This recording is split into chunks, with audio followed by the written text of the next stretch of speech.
ಶ್ರೀ ಗುರುಭ್ಯೋ ನಮಃ. ಧ್ಯೇಯಸ್ವದಾ ಸವಿತೃಮಂಡಲ ಮಧ್ಯವರ್ತಿ ನಾರಾಯಣ ಸರಸಿಜಾಸನ ಸನ್ನಿವಿಷ್ಟ ಕೇಯೂರವಾನ್ ಮಕರಕುಂಡಲವಾನ್ ಕಿರೀಟಿ ಹಾರಿ ಹಿರಣ್ಮಯ ವಪು ಧೃತ ಶಂಖಚಕ್ರ.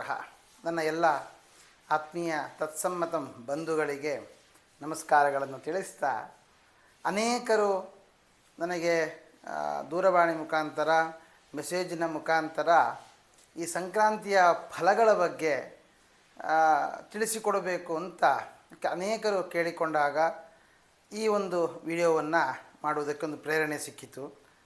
2026 ಭವಿಷ್ಯ ಅಂತ ಏನು ಬರ್ತಾ ಇದೆ ಅದನ್ನು ಮಾಡಲಿಲ್ಲ, ಇದನ್ನಾದರೂ ತಿಳಿಸಿಕೊಡಿ ಅಂತ ಕೇಳಿದ್ರಿಂದ ಒಂದು ಚುಟುಕಾಗಿ ಕೆಲವೊಂದಿಷ್ಟು ವಿಷಯಗಳನ್ನು, ಕೆಲವೊಂದು ರಾಶಿಗಳಿಗೆ ಆಗಬಹುದಾದ ಫಲಾಫಲಗಳನ್ನು ನಿಮ್ಮ ಮುಂದೆ ಇಡ್ತಾ ಇದ್ದೇನೆ. ಸಂಕ್ರಾಂತಿ ಪ್ರತಿ ತಿಂಗಳು ಆಗುವಂತಹದ್ದೇ, ಆದರೆ ಮಕರ ಸಂಕ್ರಮಣ ಅಂತಕ್ಕಂಥದ್ದು ಬಹಳ ವಿಶಿಷ್ಟವಾದ ಸ್ಥಾನವನ್ನು ಪಡೆದುಕೊಂಡಿದೆ.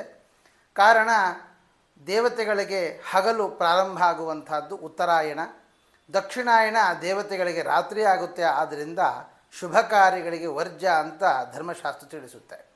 ಹಾಗಾಗಿ ಇನ್ನು ಮುಂದೆ ನಮಗೆ ಉತ್ತರಾಯಣ ಪುಣ್ಯಕಾಲದಲ್ಲಿ, ಆ ಪರ್ವಕಾಲದಲ್ಲಿ ಗ್ರಹಗತಿಗಳಿಂದ ಅನುಸರಿಸಿಕೊಂಡು ಬರಬಹುದಾದ ಫಲಾಫಲಗಳ ಬಗ್ಗೆ ವಿಮರ್ಶೆ ಮಾಡೋಣ.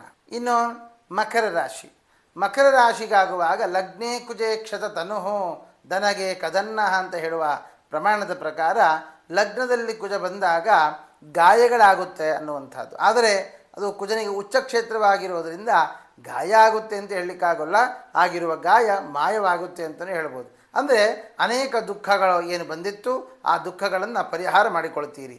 ಆದರೆ ಅಷ್ಟಮಾಧಿಪತಿಯಾದ ರವಿ ಲಗ್ನಕ್ಕೆ ಬಂದಿರುವ ಕಾರಣ ಗುಹ್ಯ ರೋಗಗಳು, ಪೈಲ್ಸು, ಪಿಸ್ತೂಲ, ಈ ಥರದ ಒಂದು ಗುಹ್ಯ ರೋಗಗಳು ಬರುವ ಸಾಧ್ಯತೆ ಇದೆ.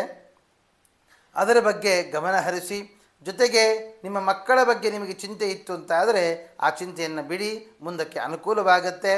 ಜೊತೆಗೆ ಈ ಶನಿಯ ಒಂದು ಯೋಗ ತೃತೀಯದಲ್ಲಿ ಧೈರ್ಯ ಸಾಹಸಗಳನ್ನು ಮಾಡುವಂತಹ ಈ ಕಾಲ.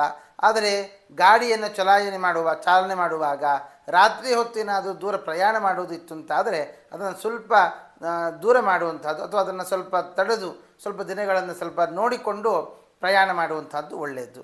ಹಾಗಾಗಿ ಮಕರ ರಾಶಿಯವರು ವಿಶೇಷವಾಗಿ ಮಹಾಗಣಪತಿಯ ಪ್ರಾರ್ಥನೆ ಜೊತೆಗೆ ಪ್ರತಿನಿತ್ಯ ವಿಷ್ಣು ಸಹಸ್ರನಾಮದ ಜಪವನ್ನು ಮಾಡುವುದರಿಂದ ಬರಬಹುದಾದ ಸಮಸ್ಯೆಗಳನ್ನು ಪರಿಹಾರ ಮಾಡಿಕೊಳ್ಳಬಹುದು.